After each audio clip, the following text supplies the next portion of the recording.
Hello, thank you. I really love how you kind of took that narrative of a failure as leading to future success and threw it out as trash, because that's the whole point of my talk. Oh, but that was amazing.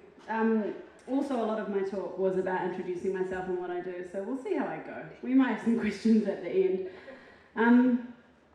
So yeah, I make a podcast for RNZ called Bang, which is about sex and sexuality, and is a pretty frank, upfront discussion of those things with everyday New Zealanders. We talk to experts and academics as well, but mostly it's just everyday people about what they're struggling with and what they're going through, and often not talking to anybody else about.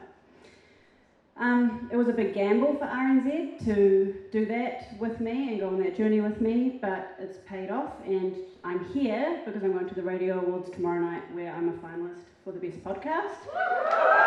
Thank you. It's a category I lost last year, and I do expect to do that again, but I'm a finalist.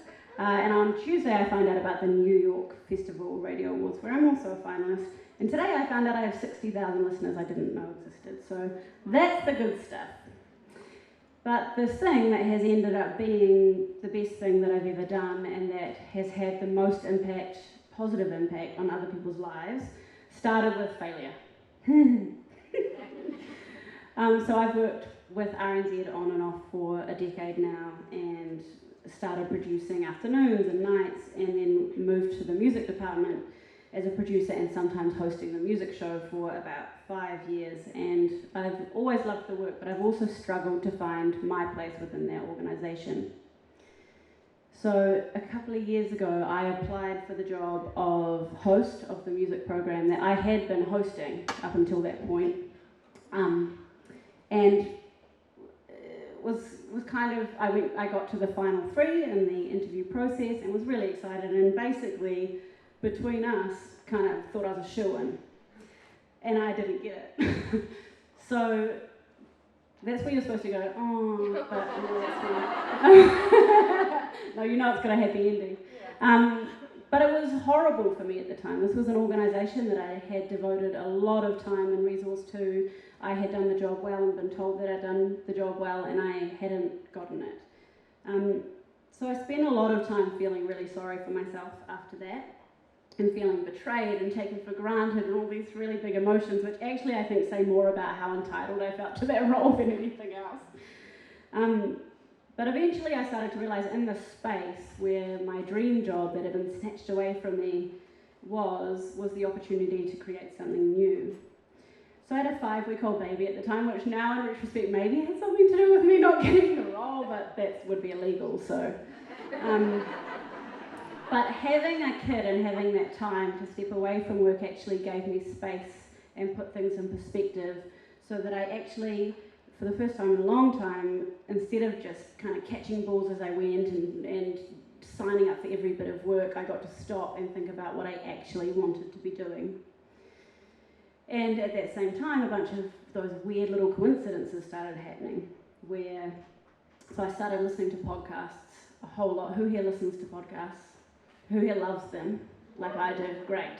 So I did the deep dive into podcasts, and started to think about how actually I've been editing audio and making stories like this for 10 years at RNZ. This could be something that I could do, and started thinking about what that would look like if I started doing it. And very soon after, RNZ announced that it was taking a great leap into the future by launching a podcast department and seeking pitches. So I figured out what I wanted to do, made the pitch, and got the go-ahead for Bang.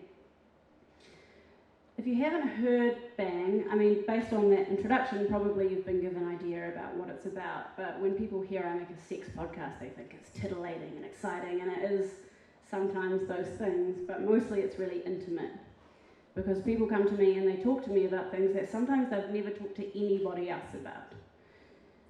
And it's really vulnerable. It's not just sex, it's relationships, it's fears, it's the stuff that is hanging on them, and the shame that has been with them since childhood. It's that kind of stuff. So often after they've talked to me, they go away and say, thank you for giving me a chance to talk about this. We've got this idea that New Zealanders are horrible at talking about sex. Well, guess what? You're not. You just are waiting to be asked, and then you say, after this, someone's going to come tell me stuff. Every event.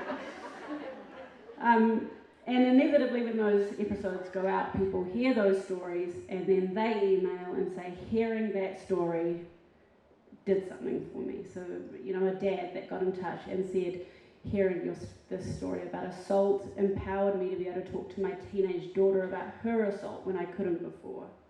Or a 16-year-old in the United States who has no sex education, who is getting it, I feel like there's problems with this, but getting it from my podcast. And more than a few people who realised that they were gay or bi or queer listening to the podcast. Oops. But now that I'm a few years in, I can look back and I can see the reasons that I applied for that music job. The job of my dreams were not the right reasons. It was about ego, and it was about profile. It was about money. It was about money, and that would have been nice, but mostly it was about ego. And not getting it was a necessary blow to that ego, because it forced me to really stop and think about what I wanted to do. And I'm going to remember that when the next blow comes, because they do. And that's going to lead me on to the next good thing.